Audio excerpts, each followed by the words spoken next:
2025 সালের 21 জুলাই রাজধানী ঢাকার উত্তরা এলাকায় মাইলস্টোন স্কুল অ্যান্ড কলেজে বিধ্বস্ত হয় বাংলাদেশ বিমান বাহিনীর একটি যুদ্ধবিমান।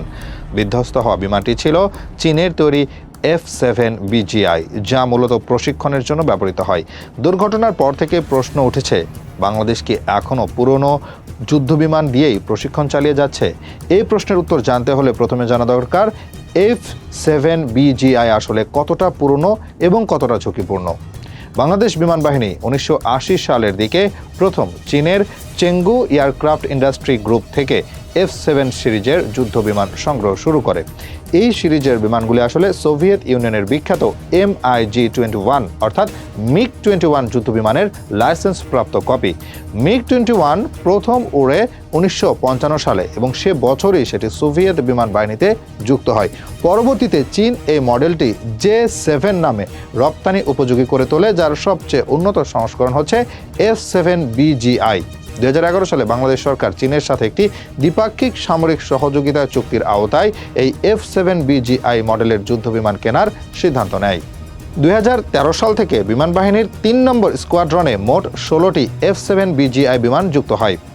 F-7BGI-কে সাধারণত আধুনিকীকরণকৃত বলা হলেও এটি নির্মিত হয়েছে একেবারে পুরনো কাঠামোর উপর ভিত্তি করে। এর মূল ডিজাইন এখন থেকে প্রায় 65 বছর আগে তৈরি হওয়া MiG-21 এর উপর নির্ভর করে। মূল প্ল্যাটফর্মটি অনেক পুরনো হওয়ায় এর অ্যারোনমিক ডিজাইন, ফ্লাইট কন্ট্রোল এবং সিস্টেম সেফটি বর্তমানে প্রচলিত যুদ্ধ বিমানের মানের সাথে একেবারে মেলে না।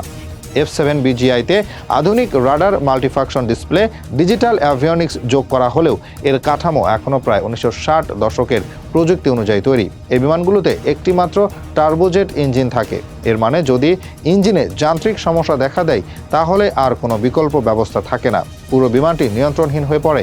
তুলনামূলকভাবে আধুনিক যুদ্ধ বিমানগুলোতে ডুয়াল ইঞ্জিন থাকে, যাতে একটিতে সমস্যা হলেও অন্যটি চালু রেখে বিমানটি নিরাপদে অবতরণ করানো যায়। তাছাড়া F-7BGI-তে নেই কোনো আধুনিক ফ্লাই বাই ওয়্যার সিস্টেম, উন্নত অটো পাইলট বা কলিশন অ্যাভয়েডেন্স প্রযুক্তি।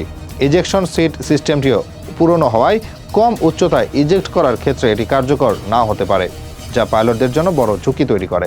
চীন এই মডেলের বিমান এখন আর ব্যবহার করে না। মিশর, ইরান, শ্রীলঙ্কা, জাম্বিয়া সহ অনেক দেশও এই সিরিজের বিমান বাদ দিয়েছে। বর্তমানে কেবল বাংলাদেশ, পাকিস্তান, উত্তর কোরিয়া এবং কিছু আফ্রিকান দেশ এই মডেলটি ব্যবহার করছে। মূলত বাজেট সংকট ও সীমিত সামরিক কৌশলগত নীতির কারণেই বাংলাদেশ এখনও এই বিমান দিয়ে কাজ চালিয়ে যাচ্ছে। অথচ পৃথিবীর অন্যান্য দেশগুলো যেখানে 5th জেনারেশন যুদ্ধ বিমান ব্যবহার করছে, সেখানে বাংলাদেশ এখনও 4র্থ প্রজন্মের একেবারে প্রান্তিক সংস্করণ নিয়ে প্রশিক্ষণ চালিয়ে যাচ্ছে। প্রশিক্ষণের ক্ষেত্রে প্রযুক্তিগতভাবে এগিয়ে থাকা দেশগুলো আজ ভার্চুয়াল রিয়ালিটি ও AI এর উপর নির্ভর করে সিমুলেটর ব্যবহার করে পাইলটদের প্রস্তুত করছে। এই সিমুলেটর বিমানের ভেতরে বসে পাইলটরা বাস্তব যুদ্ধ পরিস্থিতির অভিজ্ঞতা নিতে পারে ঝুঁকি ছাড়াই। কিন্তু বাংলাদেশের সেই সক্ষমতা সীমিত থাকায় এখনও বাস্তব প্রশিক্ষণ বিমানেই উচ্চ ঝুঁকিপূর্ণ ফ্লাইট প্রশিক্ষণ দিতে হয়, যা F-7BGI এর মতো পুরনো বিমানে করতে গিয়ে বারবার দুর্ঘটনার শিকার হতে হচ্ছে। গত এক দশকে বাংলাদেশে F-7 সিরিজের Yak-130, K-8W বা PT-6 বিমানেরও একাধিক দুর্ঘটনা ঘটেছে, যেগুলোর মূল কারণ ছিল যান্ত্রিক ত্রুটি, সীমিত ব্যাকআপ সিস্টেম অথবা প্রশিক্ষণ ব্যবস্থার দুর্বলতা। প্রশিক্ষণের সময় যুদ্ধ বিমান ব্যবহার করার ধারণা একদম ভুল নয়, কিন্তু বিমানটির ফিটনেস, টেকনিক্যাল আপগ্রেড, নিরাপত্তা ব্যবস্থা এসব কিছু নির্ভর করে বিমানের প্রকৃতি ও ব্যাকআপ সিস্টেমের উপর। কিন্তু বাংলাদেশে এগুলো নিশ্চিত করা হয় না। সরকারের প্রতি বছর 40 থেকে 45 হাজার কোটি টাকার সামরিক বাজেটে বরাদ্দ থাকলেও তার অল্প অংশই যায় বিমান বাহিনীর উন্নয়নে। প্রধানত সেনাবাহিনীর সরঞ্জাম কেনা ও অবকাঠামো উন্নয়নে বরাদ্দ চলে যায়। বিমান বাহিনী তাই দীর্ঘমেয়াদী আধুনিকীকরণের বাইরে থেকে যাচ্ছে।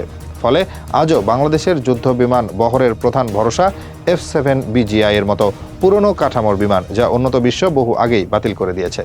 এই অবস্থার পরিবর্তন না হলে ভবিষ্যতে আরও দুর্ঘটনা ঘটবে। শুধু প্রযুক্তির পুরনোতত্ত্ব নয়, আকাশপথে জনবহুল এলাকায় অনুশীলনের নীতিগত ব্যর্থতাও যুক্ত হয়েছে। সামরিক নীতি নির্ধারকদের এখনই সিদ্ধান্ত নিতে হবে, বাংলাদেশ কি 1960 সালের যুদ্ধ বিমান দিয়ে আধুনিক যুদ্ধক্ষেত্রের প্রস্তুতি নিতে চায়, নাকি আধুনিক প্রযুক্তি নির্ভর একটি শক্তিশালী, নিরাপদ এবং সুশৃঙ্খল বিমান বাহিনী গঠন করতে চায়।